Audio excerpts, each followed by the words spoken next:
معاكم ريهام جهاد خبيرة التجميل. أنا النهاردة تقريبا بقالي 15 سنة كده وشوية بشتغل في مجال التجميل، في لوس أنجلوس، في نيويورك، في إيطاليا، في فرنسا. كنت الوجه الإعلامي لماركات زي نوكس، زي هاي تك، زي سكينكو. أنا هنا موجودة عشان أساعدك تدخلي في مجال التجميل، لأن مجال التجميل من أكتر الحاجات اللي بتحسن الدخل وبتخليكي تعيشي حياة حلوة. أسألك سؤالين عشان أعرف أنت جاهزة تدخلي مجال التجميل ولا لأ. أول سؤال، هل تقدري توفري في الأسبوع 10 ساعات إن أنت تشتغلي في مجال التجميل؟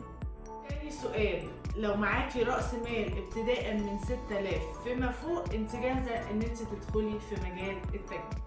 الفيديو الجاي هيبقى في العيد، كل سنة وانتم طيبين، ونعمل أحلى كوبايتين شاي ولبن ونقول أحلى كلام ونعرف إزاي هنبتدي ندخل في مجال التجميل ونكمل ونعمل مشاريع ناجحة إن شاء الله، زي أمثلة كتير قوي هبقى أشاركها معاكم في الفيديوهات الجاية.